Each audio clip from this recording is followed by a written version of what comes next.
Yes, guys, welcome back to the MMA Sucka podcast. We're back. After a couple of weeks off, I'm back with the MMA Sucka podcast. Little insight into the reason that I've had a few weeks off the MMA Sucka podcast. As I'm sure long-time listeners of the podcast will know,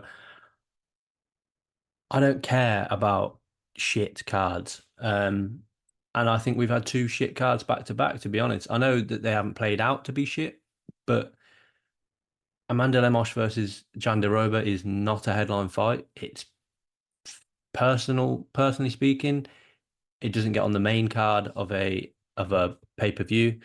I could bang on about how in recent times the world of boxing, Queensbury have put on a lot less cards, but the quality of those cards has been far higher. And I think that's what the UFC need to do. I could bang on about that.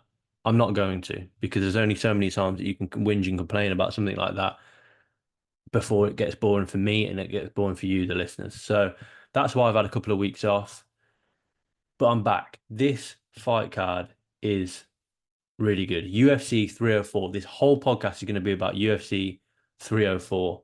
The preview. Um, we've got some a little bit of boxing here in the UK with Joe Joyce versus Derek Chisora, Dennis McCann's in action again.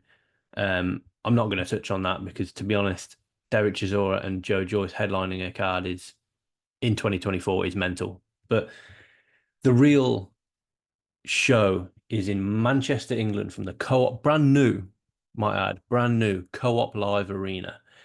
Now, for those of you that don't know, outside of the world of MMA, I work at a co-op distribution warehouse, and we've been getting a lot of emails about how poorly set up essentially the Co-op Live Arena is.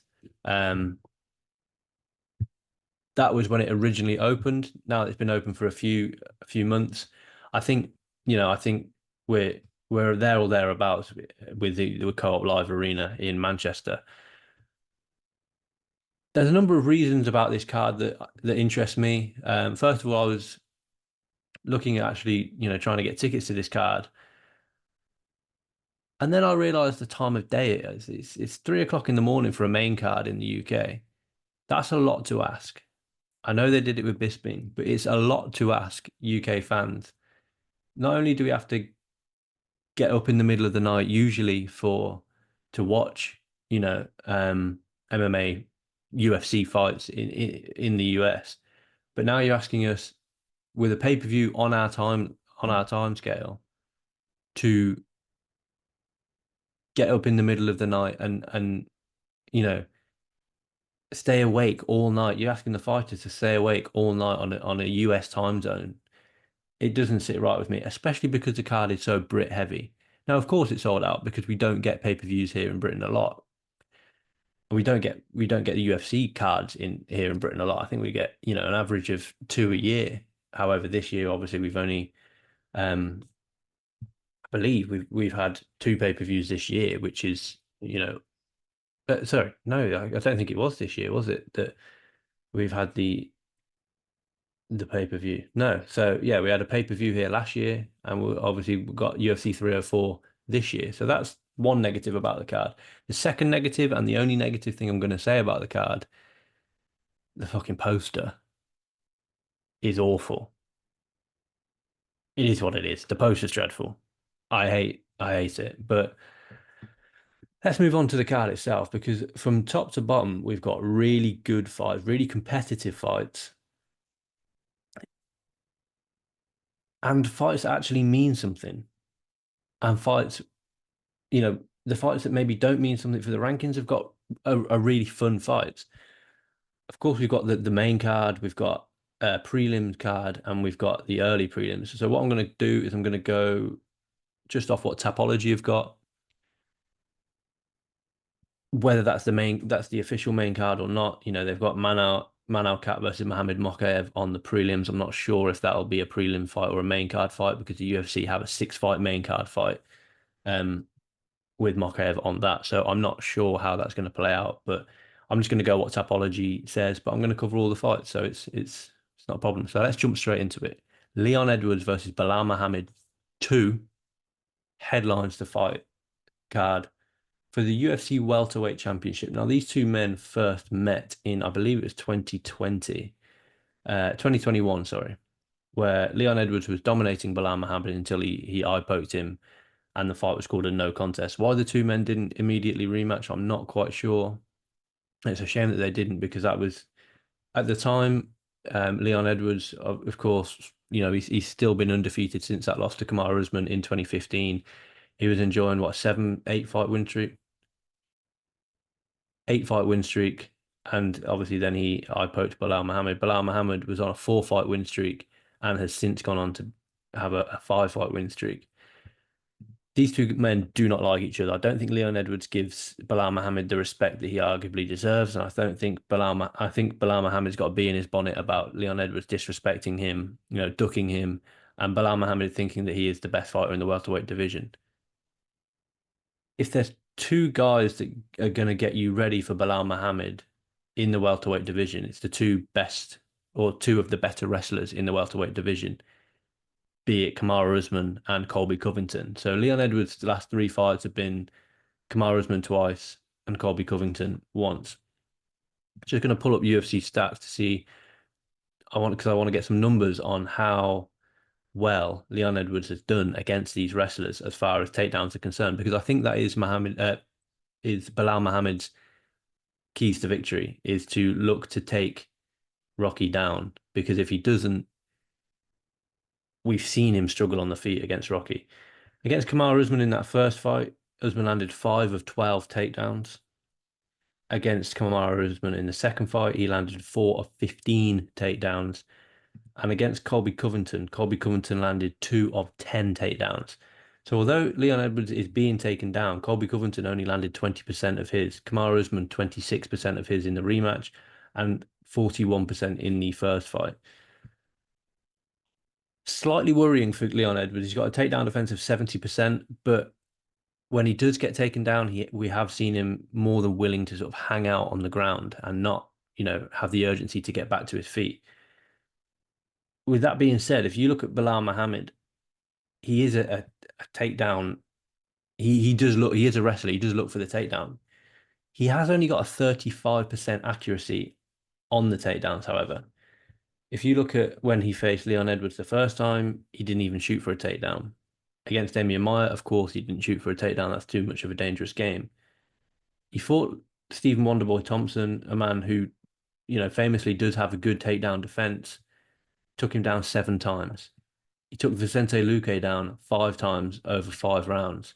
Sean Brady, I'm going to come on to talk about that later, but he didn't even shoot for a takedown. He kept it standing. And against Gilbert Burns, again, he didn't shoot for a single takedown. So he hasn't actually shot for a takedown since 2022, whatever that means to you. For me, Belal Muhammad is a strange fighter because he has a style that could potentially be very entertaining, and he doesn't ever pull the trigger. He's got, I think, he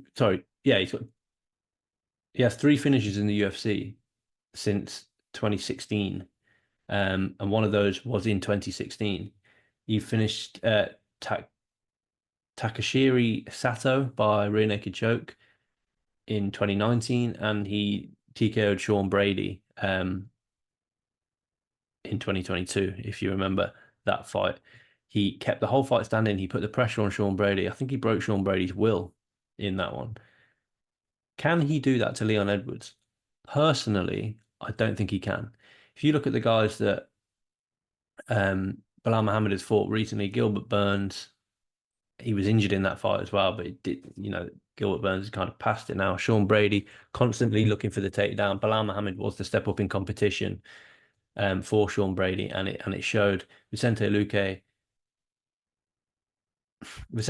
wades forward and looks to land bombs and cause chaos, and that didn't work against Belal Muhammad, because whenever the fight got a little bit on top, Belal, just took Vicente Luque down.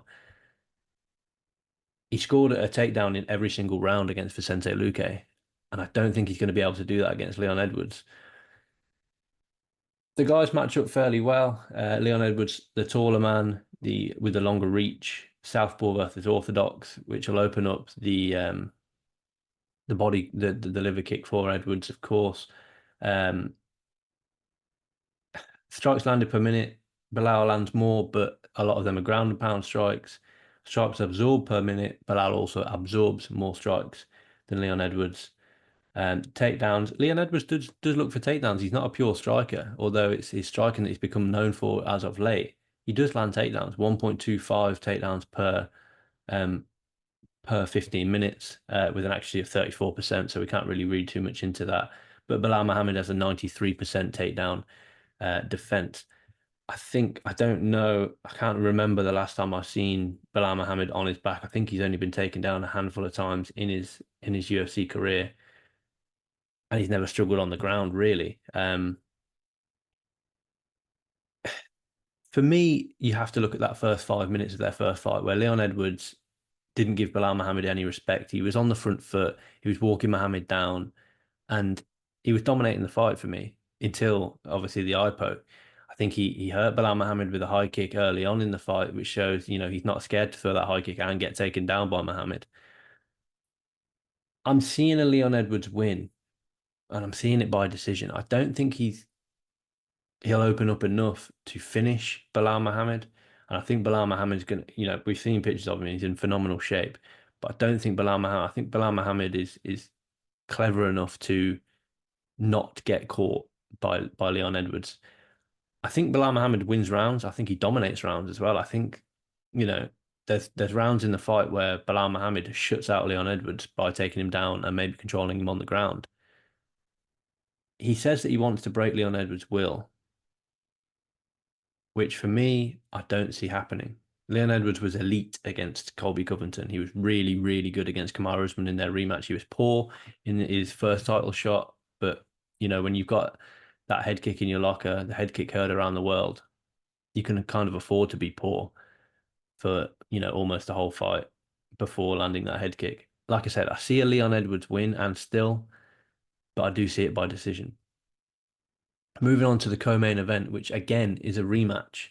And again, the first fight for me was an inconclusive finish.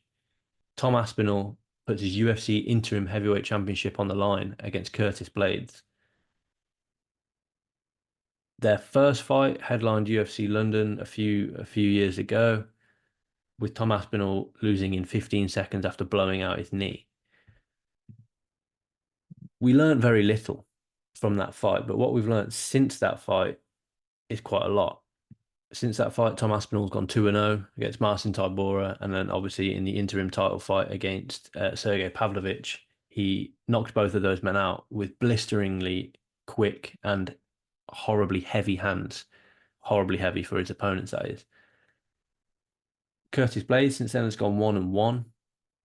He got knocked out by Pavlovich following the Tom Aspinall fight, but rebounded and defeated Jailton Almeida by second round TKO. If you remember the first round of Curtis Blaydes versus Jailton Almeida, Curtis Blaydes was dominated. Just going to pull up the stats of that fight because that's an interesting fight, and I think it's a fight that we can refer to when considering this fight. Tom Aspinall isn't stupid. He knows that Curtis Blaydes is likely to look to wrestle him. Curtis Blaydes is long, he's quick, and he has got heavy hands. But against Jason Almeida, in that first round, Curtis Blaydes was taken down 9 times, and Almeida had a control time of 4 minutes and 39 seconds. He tried to do the same thing in the second round. Curtis Blaydes caught him with an elbow behind the ear, knocked him out, TKO'd him. Really good finish, really good adjustment. I think he caught, actually, no, I think he caught him with a short uppercut, then some ham fists, if I remember correctly. But we've seen Curtis Blaydes exposed against heavy hitters before.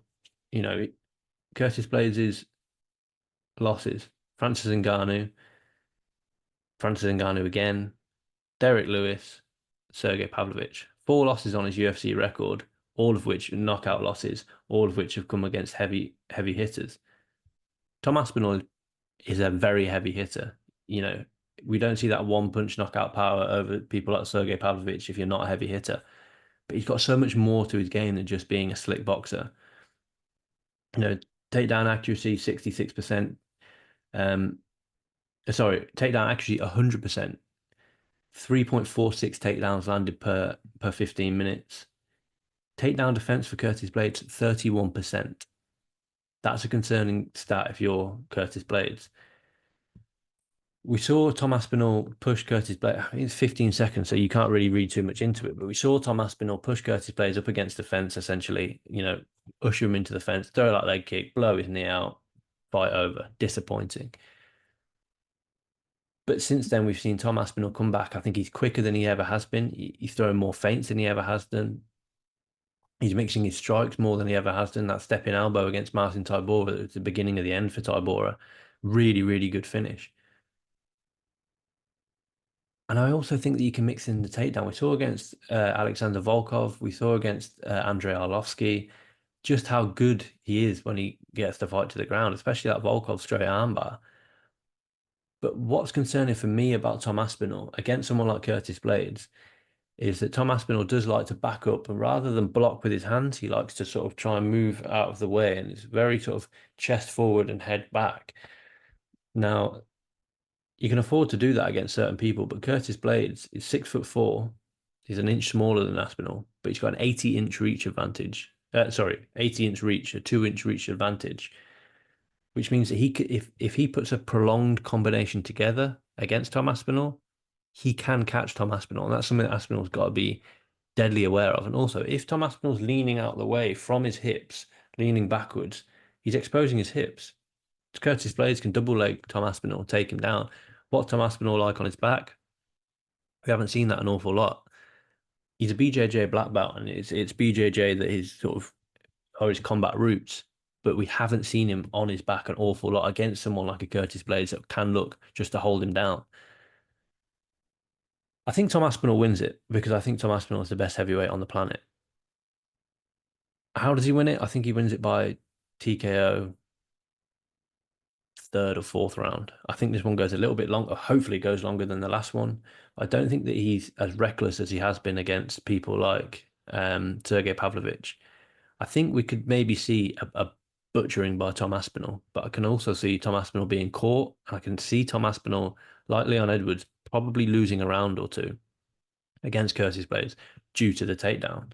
I think you've got the two Brits and the two champions coming into the card against two Americans who are potentially, not saying they will be, but potentially boring, waste down the clock style wrestlers, which could be a concern for everybody. A fight that I do think will take, well, a fight that will take center stage and that I do think will be entertaining. I think there'll be plenty of trash talk between the two men throughout the week. There'll be plenty of trash talk in the fight itself, and it should be a competitive fight. Is King Green, formerly known as Bobby Green, he's officially changed his name to King, against Paddy Pimblett. This is a massive, massive step up in competition for Paddy Pimblett. If we look at Paddy's UFC record so far, he's got 2 wins against essentially nobodies, a win against Jordan Levitt, which is quite a good win, a win which should have been a loss. Now, check out my video on rescoring controversial decisions between Jared Gordon and Paddy Pimblett. I scored that fight for Jared Gordon, and I cannot see how anyone would score it for Paddy Pimblett, but it is what it is. And then he's got the win last time out against Tony Ferguson, an aging old Tony Ferguson.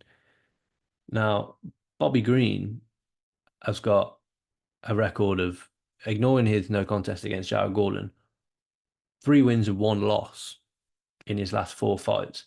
That one loss came against Jalen Turner. I think it was late last year or early this year. Yeah, it was December of last year. He rebounded and dominated Jim Miller at UFC 300. And now he faces Paddy Pimblett, a fight that he's wanted for a long, long time. Now, I think Paddy's keys to victory are fairly simple. He doesn't want to box with Bobby Green. If he can push Bobby Green up against the fence, he can probably win this fight in, again, quite a boring manner. If he can take Bobby Green down, which is no easy thing to do, Paddy's only got a 25% takedown accuracy, and he lands 0.98 takedowns per 15 against Bobby Green, who's got a 74% takedown defense. I think he can do well on the ground. But for me, Paddy Pimblett, Bobby Green avoids shots in that Philly shell style of boxing, which entices his opponents to throw more because they can see Bobby Green's chin. And, you want to prolong your combinations because you might miss the first two, but the third and the fourth and the fifth and the sixth might land. But Bobby Green's perfected this style. Whereas Paddy Pimblett is caught a lot. He does get caught a lot. He gets caught a lot with the jab, which is Bobby Green's bread and butter. Bobby Green has his hands down low and he'll pop shot, and he can hurt people. We saw him against Jim Miller. He really hurt Jim Miller in that fight at UFC 300. But what for me is dangerous for Paddy Pimblett is if he gets excited by seeing Bobby Green's exposed chin. One, two, three. Bobby Green counters, catches Paddy Pimblett as he's wading in. I don't know how this one will go. I think because it's in the UK, and for those of you that don't know UK geography, Manchester is extremely close to Liverpool. You're going to have a lot of Liverpoolian Scouse fans in there for Paddy Pimblett. When his music goes off, the crowd is going to go wild, without a doubt. And I think a close fight goes in favour of Paddy Pimblett.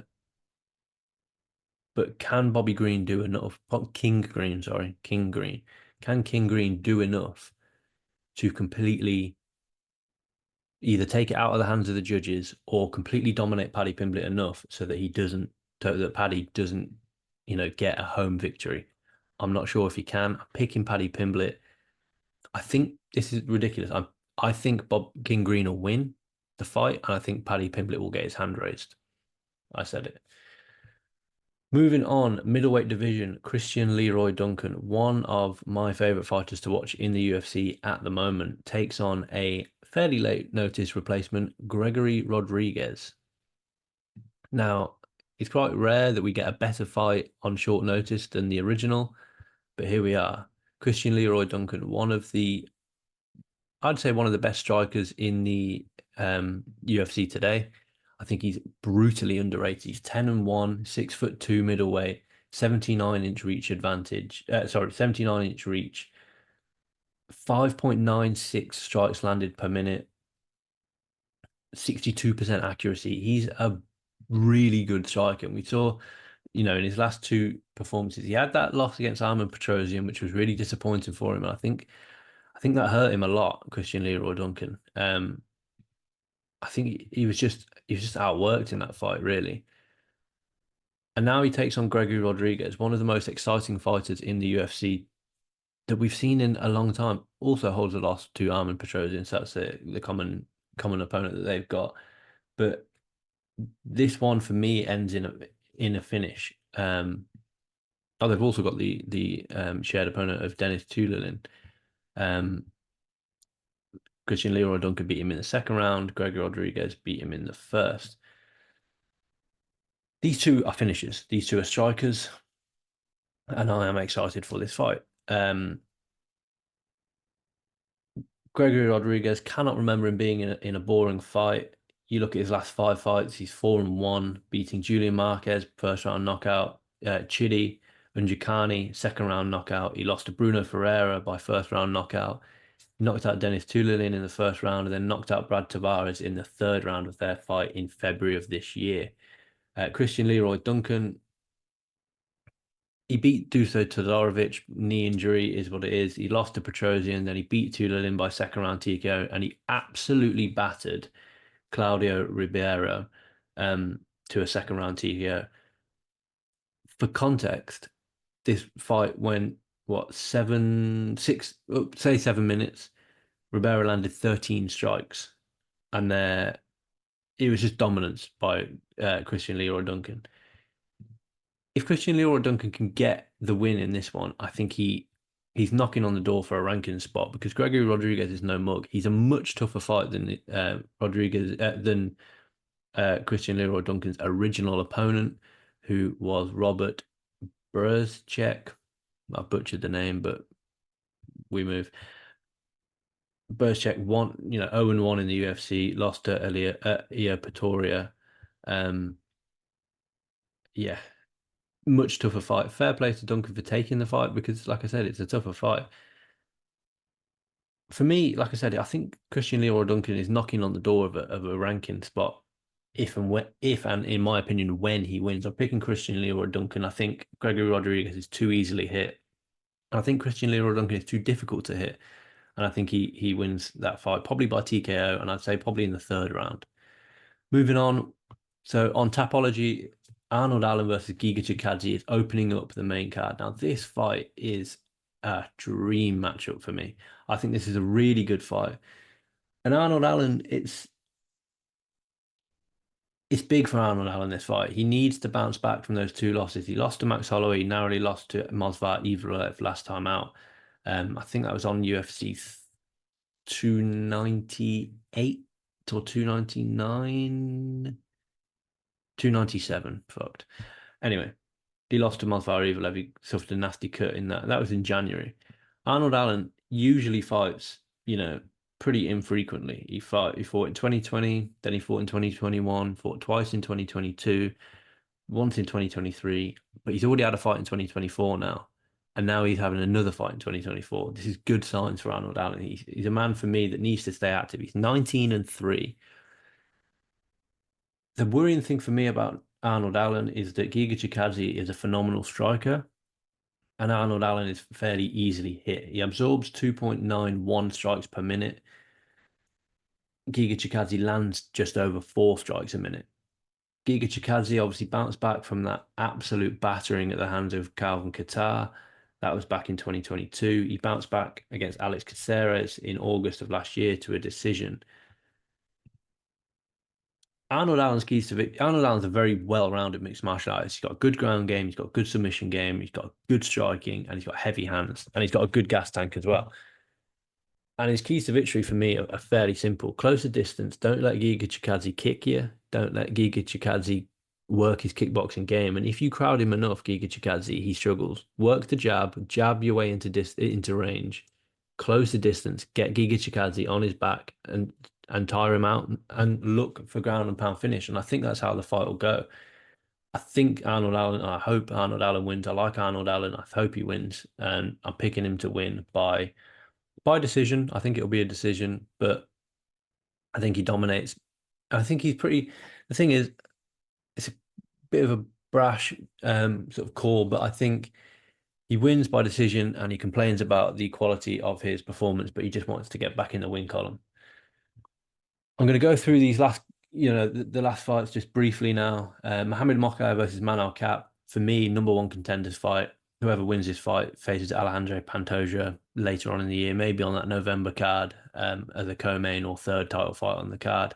Manal Cap is I'd say, a good fighter. I don't think he's anything special, Manal Cap. I think the wins that he's got have, Ode Osborne, Zimagulov, Dovrak, and then a late notice against Dos Santos. They're okay. They're all right. I mean, it is what it is. I think he talks himself into positions that maybe his skills don't exactly warrant. Mohamed Mokaev 12-0 in his career. Very grappling heavy. 5.75 takedowns per 15 minutes, which is a crazy stat when you think about it. He's really good against Alex Perez last time out, although 3 of 20 takedowns landed. He showed what he had to do in the grappling exchanges in the striking range. And that's the thing. He got the come from behind victory against Tim Elliott. He almost got his leg broken or his knee snapped by Jafar Fiello and then managed to submit him. He's really good for me. Mohamed Mokaev, he's really good. I think it's going to be tough to take Manal Cap down because Manal Cap knows what Mokaev wants to do. Mokaev wants to ground him, wants to beat him up. And I think Mohamed Mokaev will do it. I think he wins by decision. Nathaniel Wood, friend of MMASucka, I spoke to him a good few times. A really nice guy. He got a really tough ordeal last time out against Mohamed Namaev, where he was 3 or 4 fouls throughout and no points taken. I think the fight would have been a draw had the points been taken that they should have. They should have been taken. There was multiple fouls in that fight. I love Nathaniel Wood at featherweight. I think that he's much healthier at featherweight. He takes on, let's be honest, journeyman Daniel Pineda, whose best win, I think, came against Herbert Burns when Herbert Burns was knackered. He got knocked out by Cub Swanson. The Andre Feely fight is what it is. He bounced back against Tucker Lutz with a submission. I think that was on fairly short notice. And then he lost last time out against Alex Caceres. I mean, I don't see how Nathaniel Wood loses this one because I think Nathaniel Wood is an elite featherweight. He's constantly been knocking on the door. I think he has been ranked at bantamweight before. Don't think he's been ranked at featherweight yet. And I think he dominates Daniel Pineda. We've seen Pineda struggle against the leg kicks of Cub Swanson, and we've seen Nathaniel Wood batter people's legs. I think he battered the legs of Charles Jourdain, he battered the legs of Charles Rosa, and he beat Andre Fili fairly convincingly.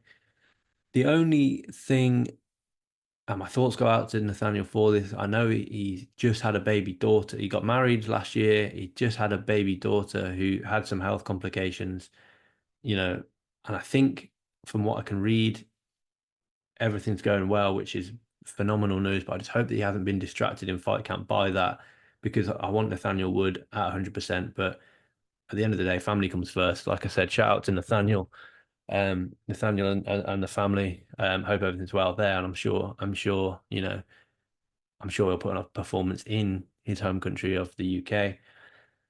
I think the only female fight on the I know there's two female fights on the card. Molly McCann takes on Bruna Brazil, and Molly McCann, she's fun. She's always going to be on these UK cards. She bounced back against Diana Belbita last time out after dominating two losses where she was dominated against Erin Blanchfield and Julia Stolarenko.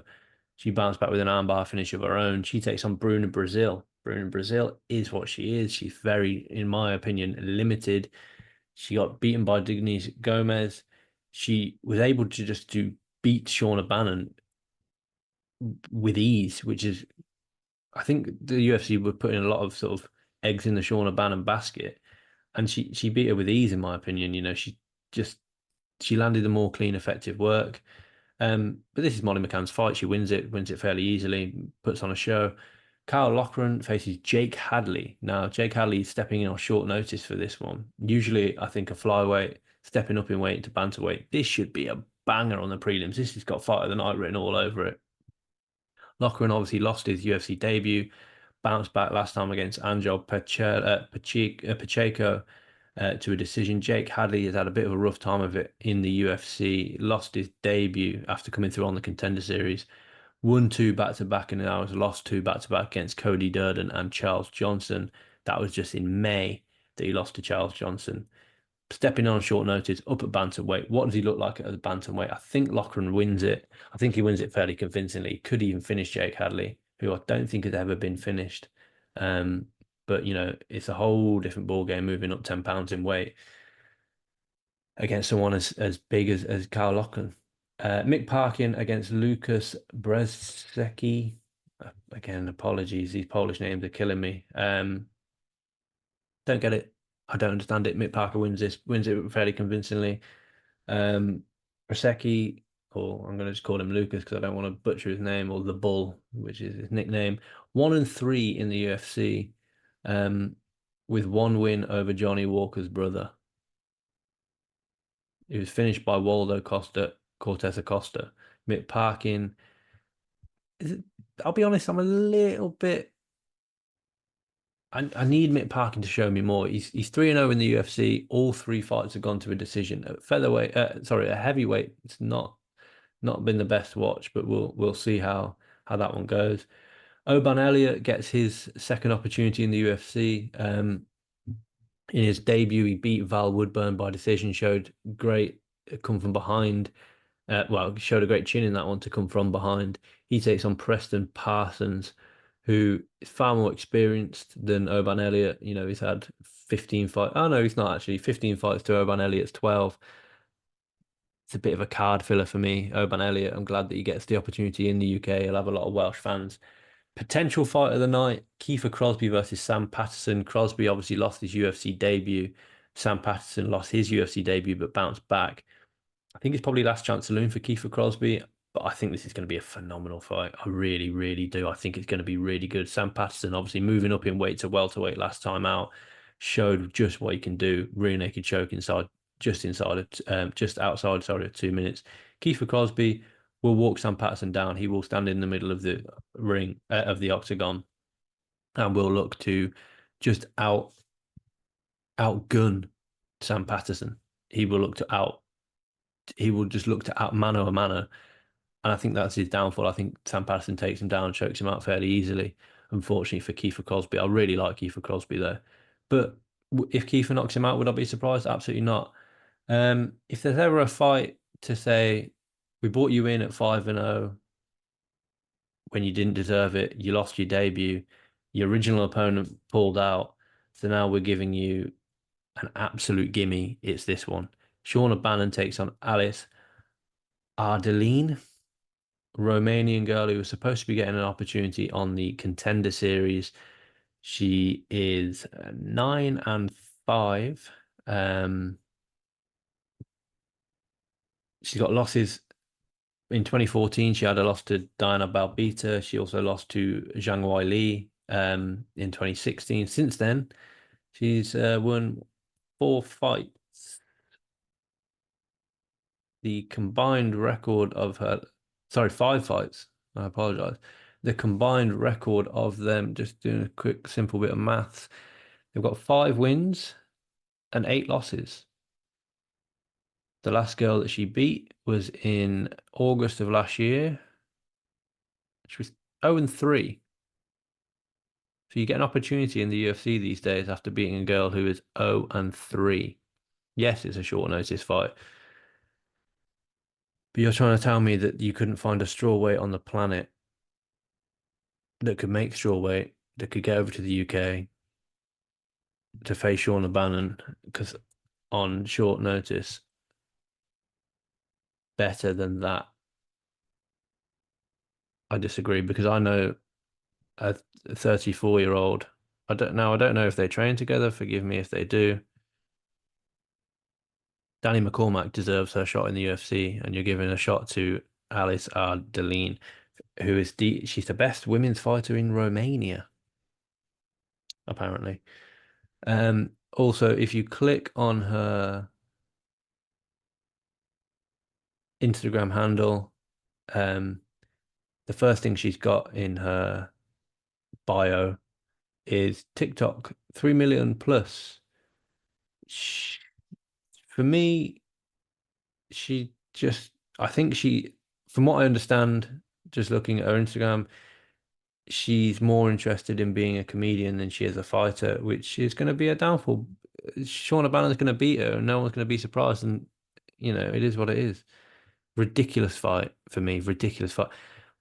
When Shauna Bannon's original opponent pulled out, find anybody on the UFC roster that can that could have filled in. Shauna Bannon is ranked on Tapology as the 78th best female strawweight. Now, I'm just going to go through and you know, there, there's there's people. There are people that could have filled in that are on the UFC roster. Just looking down the rankings now, there's plenty. What's Miranda Granger doing? She hasn't fought since 2022. Why can't she fill in? Estela Nunes, she's on a 4-fight losing streak, still would be more competitive. Um, just looking down now, you've got, I mean, Diana Belbita's already, she's already beat this girl that's stepping in against Shauna Bannon. Why can't she step in? I mean, you've got girls, Josephine Nutston, why can't she fill in? There's plenty of girls on the roster. Montserrat Ruiz, Elise Reed, um, Emily Dakota. There's girls on the roster. Corey McKenna would have been a perfect fight because you do Ireland versus Wales. It actually interests fans. I can tell you now, at that time of the night, you will have people fast asleep for that fight. It's awful, but that's the only thing I'm going to say about it. because I can't be bothered to shit on it anymore. And then you've got a fun fight. Modestus Bukauskas returns. I think he's an adopted Brit. He lost his last fight against Victor Petrino. He takes on Marcin Prachnio. This says it's opening up the fight card. It's not a bad fight to open up the card, to be honest. Prachnio beat uh, Devin Clark last time out. But that's UFC 304 in a nutshell. I'm sure you could tell from that I was very excited about the top of the card, and then it gets a little bit weak towards the bottom of the card. It is what it is. That's the UFC, unfortunately. Keep it locked to MMASucka because we're going to have plenty of content out this week. Keep it locked to MMASucka's YouTube channel because I will be hopefully releasing another episode. I think it'll be episode 4 or 5 of Rescoring Controversial Decisions. That series is going really well. So thanks, guys, for watching that. I'll link the playlist down below. But yeah, take it easy, guys. I'll catch you next time for a full fallout of UFC 304, one of the best pay-per-views of the year. Take it easy, stay safe, and I'll catch you next time.